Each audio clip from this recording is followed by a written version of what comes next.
Hello friends, this is Poonam and welcome to Savera study points. तो चलिए friends, शुरू करते हैं आज की प्रैक्टिस।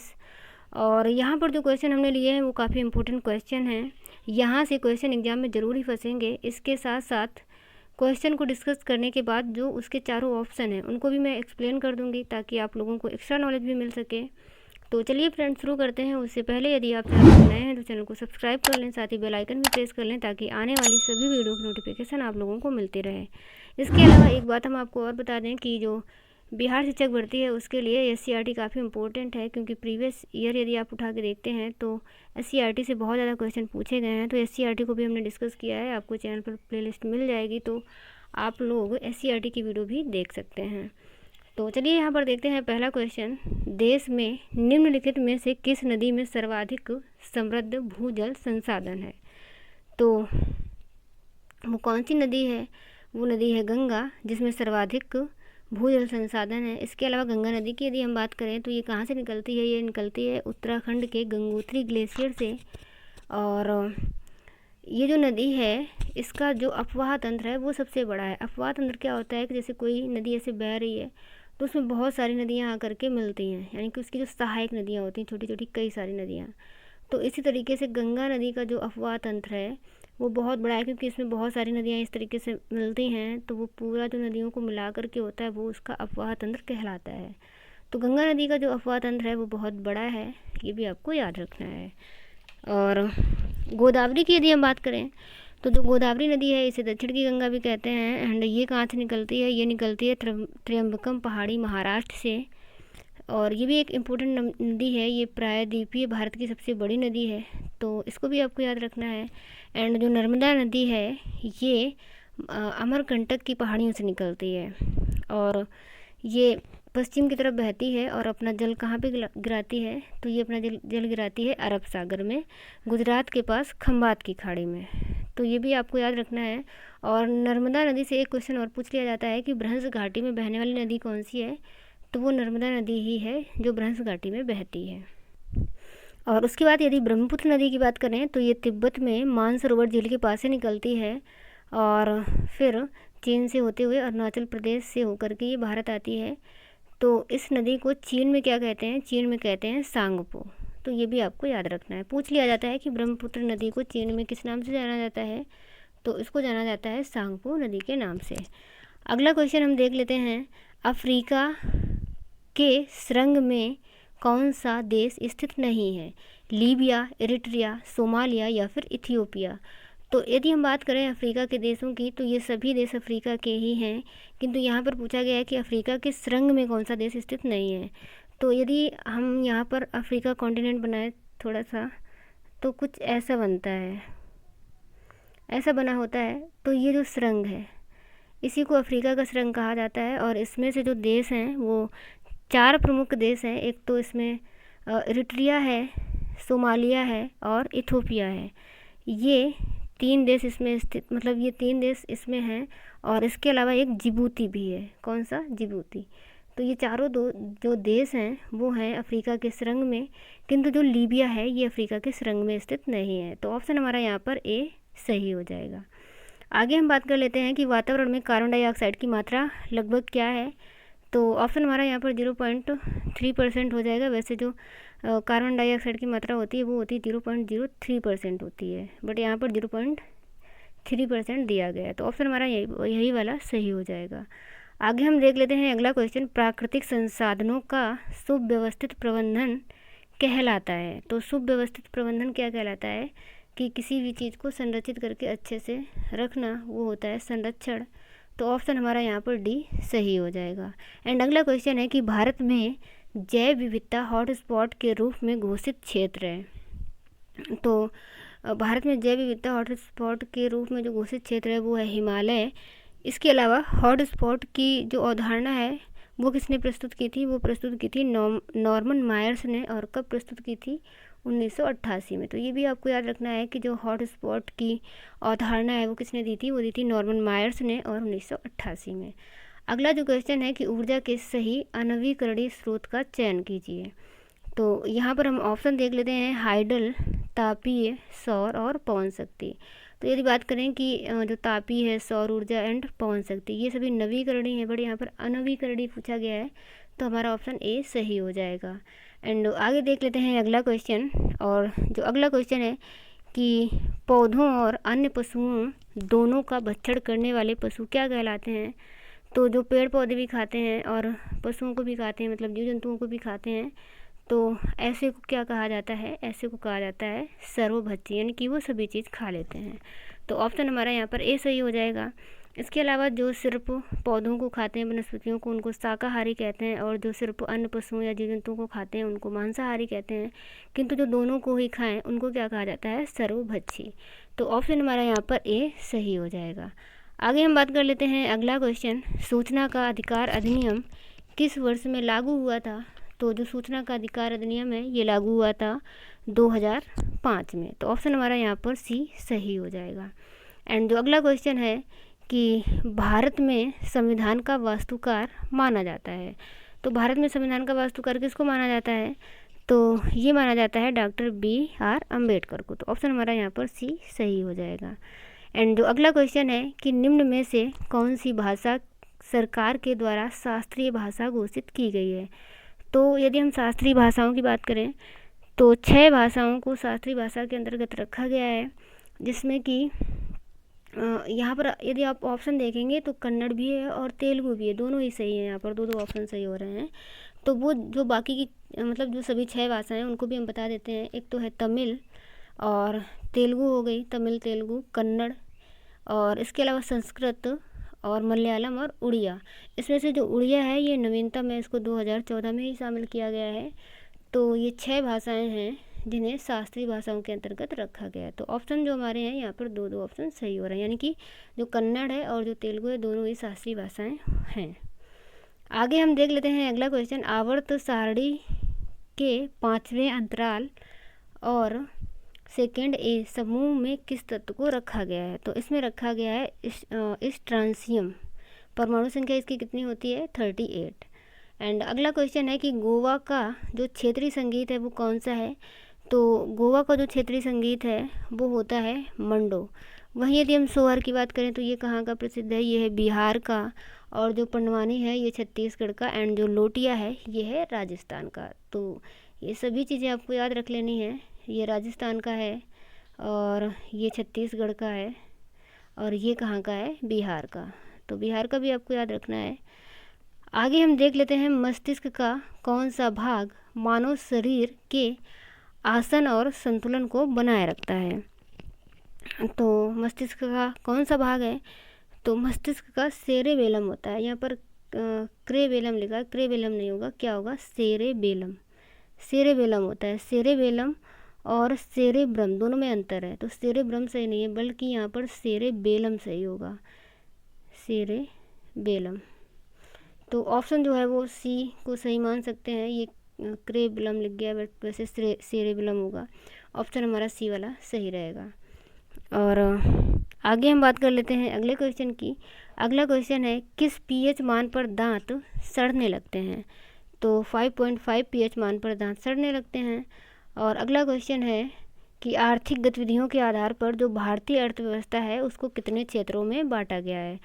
तो भारतीय अर्थव्यवस्था को प्रमुख 3 क्षेत्रों में बांटा गया है। एक होता है प्राइमरी सेक्टर, सेकेंडरी सेक्टर और सर्विस सेक्टर। तो प्राइमरी सेक्टर की यदि बात करें तो जिसमें कृषि वगैरह की जाती है, या कच्ची सामग्री की बात कर सकते हैं, तो जो भी किसान वगैरह हो गए, कृषि वगैरह, ये सारी चीज़ें किससे जुड़ी हुई होती हैं, ये होती हैं प्राथमिक क्षेत्र से जुड़ी हुई, यानी कि प्राइमरी सेक्टर से। और सेकेंडरी जो सेक्टर होता है उसमें विनिर्माण या फिर उद्योग जो आते हैं वो होते हैं सेकेंडरी सेक्टर में। एंड जो सर्विस सेक्टर होता है, यानी कि जो सेवा क्षेत्र होते हैं, तो सेवा क्षेत्र उत्पादन मतलब प्रदान करवाने वाले, जैसे कि बैंक हो गया, हॉस्पिटल हो गया, ये सारी चीज़ें किस में आती हैं, ये आती हैं जो हमारा होता है सर्विस सेक्टर, यानी कि तृतीय क्षेत्र। आगे देख लेते हैं अगला क्वेश्चन। और अगला जो क्वेश्चन है वो है निम्नलिखित में से कौन सा एक मीठी महक वाला पदार्थ है। तो जो मीठी महक वाला पदार्थ होता है वो होता है एस्टर, और इसका उपयोग किस में किया जाता है, इसका प्रयोग हम करते हैं इत्र बनाने में। तो ये आपको याद रखना है। अगला क्वेश्चन वराहमिहिर ने निम्नलिखित में से कौन सी पुस्तक लिखी है? तो इन्होंने लिखी है बृहत संहिता, इम्पोर्टेंट है काफ़ी। और जो कुमार संभवम, शकुंतला एंड ऋतु संहारम है, ये किसने लिखी है? ये लिखी है कालिदास ने, ये भी महत्वपूर्ण है। तो ये सभी आपको याद रखनी है कि जो बृहत संहिता है वो किसने लिखी है? वो लिखी है वराहमिहिर ने। एंड कुमार संभवम, शकुंतला और ऋतु संहारम, ये किसने लिखी है? ये लिखी है कालिदास ने। और अगला जो क्वेश्चन है, हमारा अगला क्वेश्चन है, पहले आधुनिक ओलंपिक खेल निम्नलिखित में से किस शहर में आयोजित किए गए थे? तो ये क्वेश्चन हमने पिछली प्रैक्टिस में भी डिस्कस किया था कि जो सबसे पहले ओलंपिक खेल हैं वो कहाँ पर आयोजित हुए थे? ये हुए थे एथेंस में। उसके बाद जो अगला क्वेश्चन है, लगभग 280 साल के फ्रांसीसी शासन के बाद 1954 में निम्नलिखित में से कौन भारत का एक केंद्र शासित प्रदेश बना? तो जो पुदुचेरी है अपना, यहाँ पर जब अंग्रेज़ चले गए थे उसके बाद भी फ्रांसीसियों का शासन बना हुआ था। तो फ्रांसीसियों ने लगभग कितने साल शासन किया? 280 साल। और 280 साल के शासन के बाद जो पुदुचेरी है ये केंद्र शासित प्रदेश भारत का कब बना था? ये बना था 1954 में। तो ऑप्शन हमारा यहाँ पर सी सही हो जाएगा। उसके बाद हम बात कर लेते हैं अगला क्वेश्चन, संविधान के अनुच्छेद 274 के अनुसार कराधान को प्रभावित करने वाले विधेयकों के लिए किसकी पूर्व सिफारिश की आवश्यकता है? तो किसकी आवश्यकता होती है? होती है यहाँ पर अध्यक्ष की। तो ऑप्शन हमारा सी सही हो जाएगा। अगला क्वेश्चन है कि निम्नलिखित में से कौन सी नदी कृष्णा की सहायक नदी नहीं है? तो आप देख सकते हैं कि जो बेतवा नदी है ये नर्मदा की सहायक नदी है। अगर आपको पता होगा, वैसे पता होना चाहिए, मतलब जो बेतवा है वो नर्मदा की सहायक नदी है। और नर्मदा नदी मध्य भारत की नदी है। कहाँ से निकलती है? अमरकंटक, मध्य प्रदेश। और जल कहाँ पे गिराती है? गुजरात के पास खंबात की खाड़ी में, अरब सागर में। और बाकी जो वेन्ना, भीमा और कोयना है, तो ये कृष्णा नदी की सहायक, मतलब कृष्णा की सहायक नदियाँ होती हैं। जबकि बेतवा यहाँ पर नहीं है, क्योंकि बेतवा है किसकी? ये है नर्मदा नदी की। तो ऑप्शन हमारा यहाँ पर बी सही हो जाएगा। इसके अलावा कृष्णा नदी की यदि हम बात करें तो कृष्णा नदी महाबलेश्वर पर्वत से निकलती है। और ये जो है अपना जल कहाँ पे गिराती है? तो ये जल गिराती है बंगाल की खाड़ी में। मतलब निकलती तो पश्चिमी तट पर है, पर जाती है पूर्वी तट की तरफ। तो ऑप्शन यहाँ पर जो हमारा सही है वो सही हो जाएगा बी, यानी कि बेतवा नदी। आगे बात कर लेते हैं कि फ्लेमिंग के बाएं हाथ के नियम में कौन सी उंगली वर्तमान की दिशा दिखाती है? तो कौन सी उंगली दिखाती है वर्तमान की दिशा? तो ये दिखाती है अंगूठा, यानी कि ऑप्शन हमारा यहाँ पर सी सही हो जाएगा। और जो तर्जनी वाली उंगली होती है ये दिखाती है चुंबकीय क्षेत्र को दर्शाती है। फिलहाल यहाँ पर जो हमारा ऑप्शन सही है वो सी वाला सही होगा।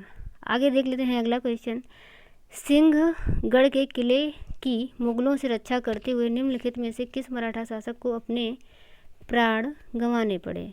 तो किसको गंवाने पड़े थे? तो गंवाने पड़े थे तानाजी मालुसरे। तो ऑप्शन यहाँ पर भी सी सही हो जाएगा। एंड अगला क्वेश्चन है कि जयपुर में स्थित हवा महल का निर्माण किसने करवाया था? तो जो हवा महल है इसका निर्माण करवाया था सवाई प्रताप सिंह ने। और इसके अलावा एक चीज़ आपको और याद रखनी है कि जो ये जो हवा महल है ये हिंदू और मुस्लिम की वास्तुकला का मिश्रण है। तो ये भी आपको याद रखना है कि जो हवा मतलब राजस्थान में जो हवा महल स्थित है वो हिंदू और मुस्लिम दोनों की वास्तुकलाओं का एक मिश्रित रूप है, मतलब वो मिश्रित रूप में बना है। एंड आगे हम देख लेते हैं अगला क्वेश्चन, भारतीय संविधान की किस अनुसूची में पंचायती राज संस्थाओं का प्रावधान है? तो यदि हम पंचायती राज संस्थाओं की बात करें तो इसका प्रावधान है 11वीं अनुसूची में। एंड जो नगर पंचायत राज संस्थाएं होती हैं, यानी कि नगर पंचायत का प्रावधान किस में है? वो है 12वीं में। तो 11वीं और 12वीं, यानी कि इसमें पंचायती राज का और इसमें नगर पंचायत का, यानी कि इसमें ग्राम पंचायत का है और इसमें नगर पंचायत का है। आगे हम बात कर लेते हैं अगले क्वेश्चन की। अगला क्वेश्चन है, विक्रमशिला गंगात्मक डाल्फिन अभ्यारण्य में स्थित है। तो जो विक्रमशिला गंगात्मक डाल्फिन अभ्यारण्य है ये कहाँ पर स्थित है? तो ये स्थित है बिहार के भागलपुर में। ऑप्शन यहाँ पर हमारा सी सही हो जाएगा। इसके अलावा जो डाल्फिन है ये राष्ट्रीय जलीय जीव भी है, तो ये भी आपको याद रखना है। अगला क्वेश्चन है कि निम्नलिखित में से कौन सी नदी मध्य प्रदेश में अमरकंटक पहाड़ियों से निकलती है? तो ये हम पीछे भी कई बार बता चुके हैं कि जो अमरकंटक पहाड़ी से निकलने वाली नदी है वो कौन सी है, नर्मदा नदी। तो ऑप्शन यहाँ पर हमारा सी सही हो जाएगा। उसके बाद हम देख लेते हैं अगला क्वेश्चन। एंड जो अगला क्वेश्चन है वो है प्रसिद्ध नृत्यांगना चेमनचारी कुनिरामन नायर निम्नलिखित में से किस नृत्य से जुड़ी हुई हैं। तो ये किससे जुड़ी हैं, ये जुड़ी हैं कथकली से। और जो कथकली है ये कहाँ का नृत्य है, ये है केरल का। तो ये भी आपको याद रख लेना है। इसके अलावा जो ओडिसी है ये उड़ीसा का है, मणिपुरी मणिपुर का है, एंड जो सत्रिया है ये कहाँ का है, ये असम का है। तो ये भी आपको याद रखना है कि कौन सा कहाँ का डांस है। आगे हम बात कर लेते हैं अगला क्वेश्चन। एंड अगला जो क्वेश्चन है वो है निम्नलिखित में से कौन भारत की सबसे बड़ी प्रायद्वीपीय नदी है। तो ये भी हम बता चुके हैं कि जो गोदावरी नदी है ये प्रायद्वीपीय भारत की सबसे बड़ी नदी है। और नर्मदा नदी कहाँ से निकलती है, अमरकंटक पहाड़ों से निकलती है। और महानदी ये छत्तीसगढ़ की एक प्रमुख नदी है। एंड जो कृष्णा नदी है इसके बारे में भी हम बता चुके हैं। तो जो कृष्णा नदी है ये कहाँ से निकलती है, ये निकलती है महाबलेश्वर पर्वत से। आगे हम बात कर लेते हैं अगला क्वेश्चन। भारत के मुद्रा नोट के भाषा पैनल पर कितनी भाषाएं होती हैं। तो कितनी होती हैं, ये होती हैं 15। और ये काफ़ी इंपॉर्टेंट क्वेश्चन है, ये आपको याद रखना है।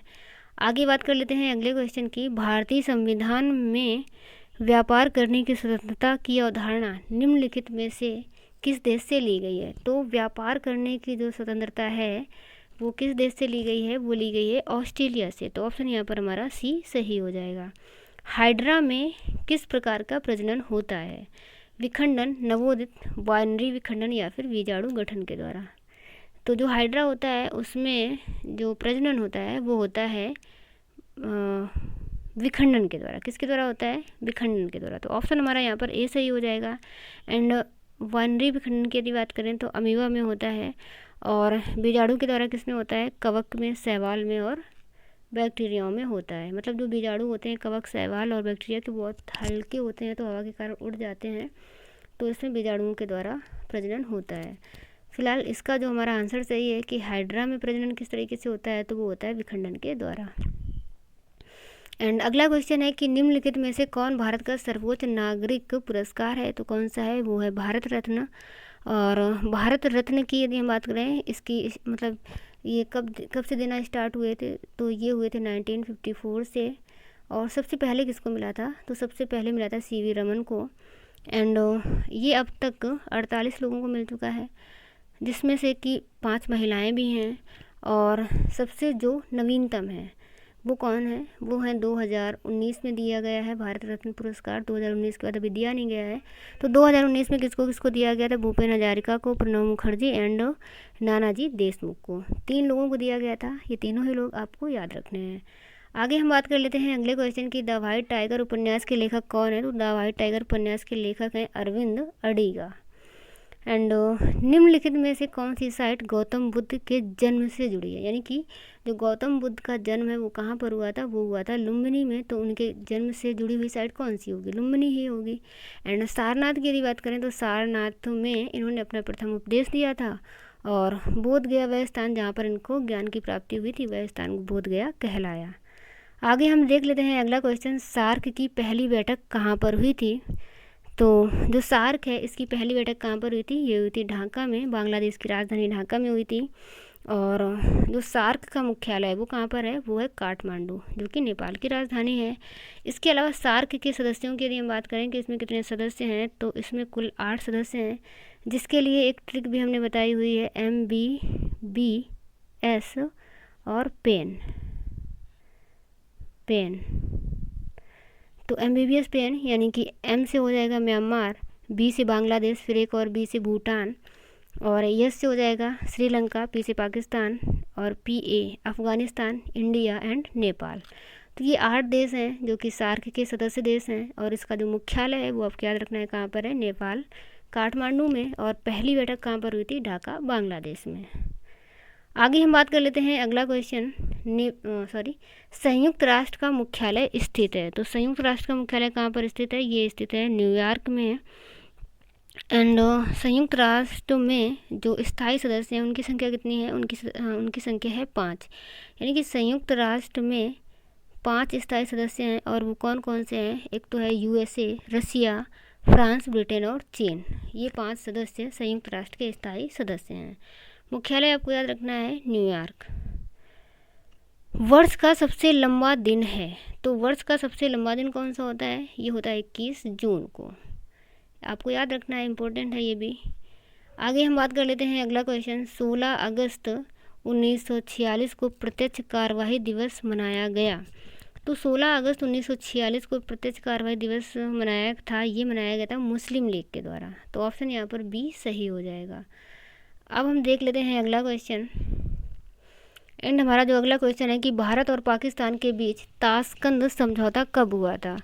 तो जो भारत और पाकिस्तान है इनके बीच एक युद्ध हुआ था 1965 में। कब हुआ था? 1965 का युद्ध आपको याद रखना है। और फिर इसी युद्ध के बाद एक शांति समझौता हुआ था, कहाँ पर? ताशकंद में, भारत और पाकिस्तान के बीच में ही हुआ था। और ये कब हुआ था? ये हुआ था 1966 में, क्योंकि युद्ध हुआ था 1965 में। उसके बाद जो समझौता हुआ वो हुआ 1966 में, यानी कि 1966 में। तो ये आपको याद रखना है। आगे हम बात कर लेते हैं अगले क्वेश्चन की। और अगला क्वेश्चन है कि श्रमिक दिवस मनाया जाता है, तो लेबर डे कब मनाया जाता है? ये मनाया जाता है 1 मई को।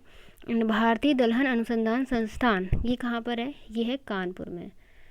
और अगला क्वेश्चन है श्रीलंका की जो विधिक राजधानी है, यानी कि श्रीलंका की राजधानी कौन सी है? वो है श्री जयवर्धनेपुरा कोट्टे। और यूएनओ के सुरक्षा परिषद में स्थायी सदस्यों की संख्या कितनी है? तो अभी पीछे ही बताया कितनी है, 5 है। राष्ट्रीय एकता दिवस कब मनाया जाता है? तो ये कब मनाया जाता है? ये मनाया जाता है 31 अक्टूबर को। और 30 जनवरी की यदि बात करें तो 30 जनवरी को मनाते हैं शहीद दिवस, और 14 नवंबर को मनाते हैं मधुमेह दिवस। तो ये भी आपको याद रखने हैं। कॉस्ट्यूम डिजाइनिंग के लिए किसने ऑस्कर पुरस्कार जीता है? तो किसने जीता है? ये जीता है भानु अथैया ने। एंड प्रथम आधुनिक ओलंपिक खेल कहाँ पर हुए थे? तो जो प्रथम आधुनिक ओलंपिक खेल हैं ये कहाँ पर हुए थे? ये हुए थे एथेंस में। कहाँ पर हुए थे? ऐसा क्वेश्चन पीछे भी आया था, एथेंस में हुए थे। और पहली बार ये कब हुए थे? तो पहली बार ये हुए थे 1996 में। आगे हम देख लेते हैं अगला क्वेश्चन। विश्व पर्यावरण दिवस कब मनाया जाता है? तो ये कब मनाया जाता है? 5 जून को। और भारत का सबसे ऊंचा बांध, तो देखिए पिछले प्रैक्टिस सेट में हमने बताया था कि भारत का सबसे लंबा बांध, और इसमें पूछा गया है कि सबसे ऊंचा बांध। तो सबसे जो ऊंचा बांध है वो है टिहरी बांध, ये आपको याद रखना है। और ये कहाँ पर है? ये है भागीरथी नदी पर उत्तराखंड में, ये भी आपको याद रखना है। ऐसे भी क्वेश्चन पूछा जा सकता है कि भारत का सबसे ऊंचा बांध किस राज्य में है? तो कहाँ पर है? उत्तराखंड में है। या फिर किस नदी में है? तो भागीरथी नदी पर है। और सरदार सरोवर की यदि बात करें तो ये नर्मदा नदी पर है। ये दूसरा मतलब भारत का दूसरा बड़ा बांध है। और भारत का सबसे बड़ा जो बांध है वो कौन सा है? वो है भाखड़ा नागल बांध। तो फर्स्ट नंबर पे भाखड़ा नागल है, एंड सेकेंड नंबर पे है सरदार सरोवर। और सबसे ऊंचे की यदि बात करें तो वो कौन सा है? वो है टिहरी बांध। इसके अलावा रिहंद की यदि हम बात करते हैं तो ये रिहंद नदी पर ही है। और कहाँ पर है? उत्तर प्रदेश के सोनभद्र जिले में। भारत का राष्ट्र चिन्ह, यानी कि भारत का जो राष्ट्रीय चिन्ह है वो कहाँ से लिया गया है? तो वो लिया गया है सारनाथ स्थित अशोक स्तंभ से। तो डी ऑप्शन सही हो जाएगा। अगला क्वेश्चन है कि ईंट के बने भवनों की तुलना में कच्ची मिट्टी के मकान ग्रीष्म में ठंडे और शीतकाल में अधिक गर्म होने का कारण क्या है? कच्ची मिट्टी अच्छी चालक है या फिर बुरी चालक है? कच्ची मिट्टी कम ऊष्मारोधी है? या जो फोर्थ ऑप्शन है कि जल वाष्पन में गर्मियों में ठंडक और छिद्रों में आने वाली धूप के कारण सर्दियों में गर्म हो जाती है। तो यहाँ पर जो ऑप्शन है वो डी ही सही हो जाएगा कि जल वाष्पन के कारण गर्मियों में ठंडक महसूस होती है, और छिद्रों के कारण जो धूप जाती है सर्दियों में उससे वो दीवारें जो है मिट्टी की वो गर्म हो जाती हैं। आगे देख लेते हैं अगला क्वेश्चन। भीड़ को तितर बितर करने में पुलिस द्वारा इस्तेमाल की जाने वाली अश्रु गैस कौन सी होती है? तो जो अश्रु गैस है वो है क्लोरीन। तो ये आपको याद रखना है। आगे हम बात कर लेते हैं अगला क्वेश्चन। एप्सम लवण का प्रयोग होता है, एप्सम लवण का प्रयोग किस में होता है? ये होता है टूथपेस्ट बनाने में। और इसका जो अणु सूत्र होता है वो क्या होता है? वो होता है MgSO4, यानी कि मैग्नीशियम सल्फेट इंटू 7H2। ये आपको याद रखना है, 7H2। H2O। घरेलू प्रशीतक यानी कि जो रेफ्रिजरेटर यानी कि जो फ्रिज होते हैं उनमें सामान्यतः कौन सा प्रशीतक प्रयोग में लाते हैं, तो कौन सा लाते हैं, ये लाते हैं फ्रेयान। आगे हम बात कर लेते हैं जो लाफिंग गैस है इसका रासायनिक नाम क्या है, तो जो लाफिंग गैस है इसका रासायनिक नाम होता है नाइट्रस ऑक्साइड। और आगे हम बात करें पीतल किसकी मिश्र धातु है, तो पीतल किसकी मिश्र धातु है, ये है जस्ता और तांबा का। ये बहुत ज़्यादा पूछा जाता है पीतल के बारे में, तो इसको आप एक ट्रिक से याद कर सकते हैं, पिताजी। पिताजी, पिताजी में पी से हो गया पीतल, ता से हो गया आपका तांबा और जी से हो गया जस्ता। तो जो पीतल है वो किससे बना है, तांबा और जस्ता से। आगे हम बात कर लेते हैं अगले क्वेश्चन की, अम्लीय वर्षा में प्रायः क्या अधिक मात्रा में होता है, तो अम्लीय वर्षा में सबसे ज़्यादा जो होता है वो होता है सल्फ्यूरिक अम्ल। आगे हम बात कर लेते हैं अगले क्वेश्चन की, समुद्री शैवाल में क्या होता है, तो समुद्री शैवाल में सबसे ज़्यादा क्या होता है, आयोडाइड होता है। क्या होता है, आयोडाइड, क्योंकि समुद्र का जो पानी है वो खारा होता है और इसी वजह से उसमें आयोडाइड सबसे ज़्यादा होता है जो समुद्री शैवाल होते हैं। आगे हम बात कर लेते हैं अगला क्वेश्चन, पादपों में मूल रोमों की भूमिका क्या होती है, तो मूल रोमों के बारे में हमने बताया था कि जो जड़ें होती हैं, जड़े में पतले पतले रेशे जैसे निकले रहते हैं, वही मूल रोम होते हैं। और इनकी भूमिका क्या होती है, जो मिट्टी होती है तो मिट्टी के अंदर से खनिज लवण और जलों को अवशोषित करना, ये मूल रोमों की भूमिका होती है। तो ऑप्शन यहाँ पर हमारा पहला वाला, यानी कि मृदा से खनिज लवण और जल अवशोषित करना। आगे बात कर लेते हैं अगले क्वेश्चन की, पके हुए टमाटरों का लाल रंग इसकी उपस्थिति के कारण होता है, पर्णहरित के कारण, तो पर्णहरित के कारण तो हरा रंग होता है। एंड अगला जो ऑप्शन है कैरोटीनाइड, तो जो लाल रंग होता है टमाटर का वो होता है कैरोटीनाइड के कारण ही, तो ऑप्शन यहाँ पर हमारा बी सही हो जाएगा। अगला क्वेश्चन है, इनमें प्रतिस्कंदक नहीं होते, तो प्रतिस्कंदक नहीं होते वो कौन सा है, बर सही हो जाएगा। अगला जो क्वेश्चन है, परावैंगनी क्षति से पादपों की रक्षा करने वाला वर्णक है, तो कौन सा है, फाइकोसायनिन। ऑप्शन हमारा यहाँ पर ए सही हो जाएगा। जो फाइकोसायनिन एक ऐसा वर्णक है जो पेड़ पौधों की परावैंगनिक किरणों से रक्षा करता है, आपको याद रखना है। आगे हम बात कर लेते हैं, नर पुष्प और स्त्री पुष्प दोनों को जन्म देने वाला पादप क्या कहलाता है, मतलब कि एक ऐसा पादप जिसमें नर पुष्प और स्त्री पुष्प दोनों ही होते हैं, तो ऐसे पौधे को क्या कहा जाता है, तो ऐसे पौधे को कहते हैं उभय लिंग। एंड आगे हम बात करें अगला क्वेश्चन, प्रकाश संश्लेषण के लिए इसकी ज़रूरत है, तो प्रकाश संश्लेषण के लिए किसकी किसकी ज़रूरत होती है, धूप की ज़रूरत होती है, जल की भी होती है, क्लोरोफिल यानी कि उपरोक्त सभी की ज़रूरत होती है। आगे यदि हम बात करें, चाय की पत्तियों में सबसे अधिक महत्वपूर्ण उद्दीपक है, तो चाय की पत्तियों में जो सबसे महत्वपूर्ण उद्दीपक होता है वो होता है कैफीन। क्या होता है, कैफीन। अंतर्राष्ट्रीय तारीख रेखा कौन सी है, तो जो अंतर्राष्ट्रीय तिथि रेखा होती है वो होती है 180 डिग्री देशांतर, यानी कि ऑप्शन हमारा यहाँ पर डी सही हो जाएगा।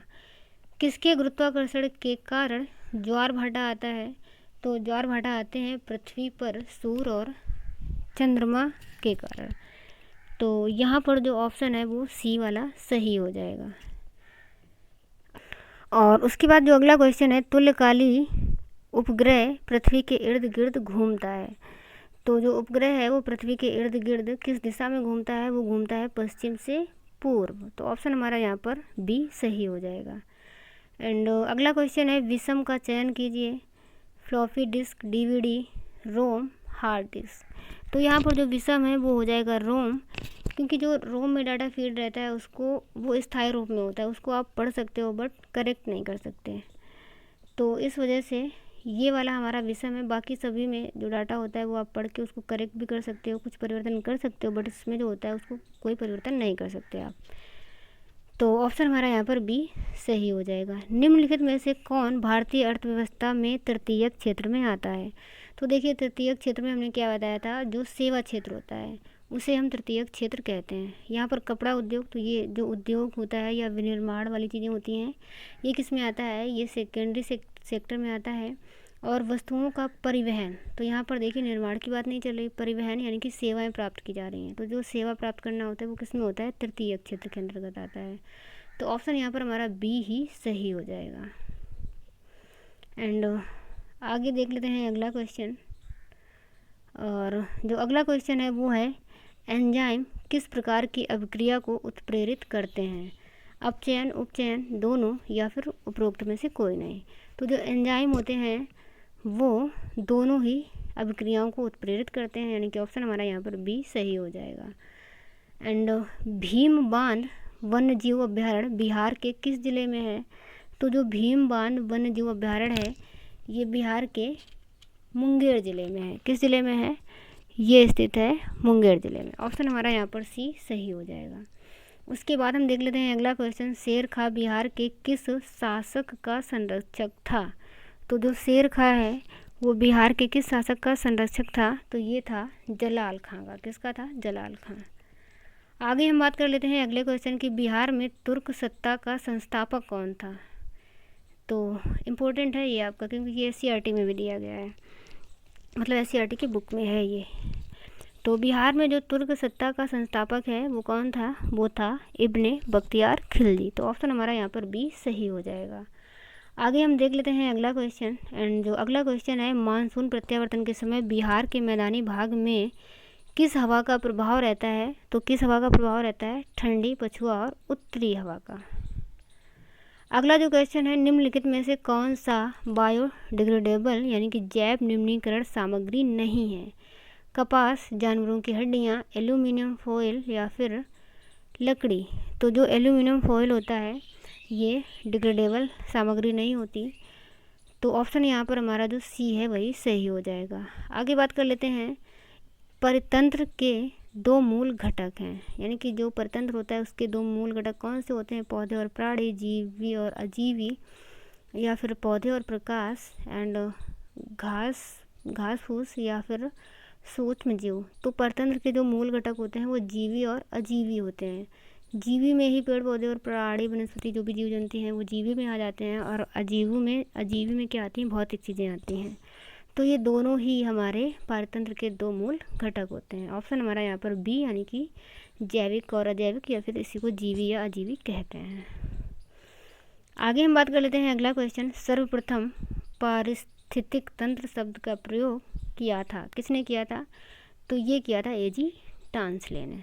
तो आपको याद रखना है। आगे हम बात कर लेते हैं अगला क्वेश्चन, निम्नलिखित में से कौन पदार्थ सार्वजनिक तापन उत्पन्न करने में योगदान नहीं करता।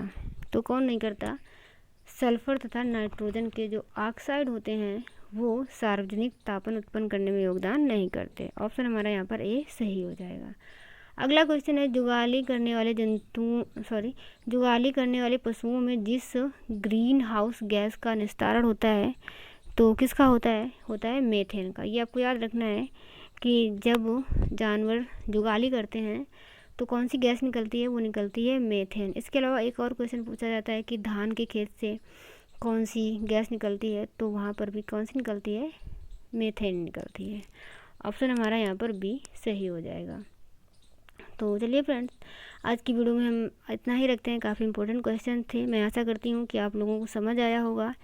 एंड आगे हम मिलेंगे अगले वीडियो में, तब तक के लिए bye bye and take care.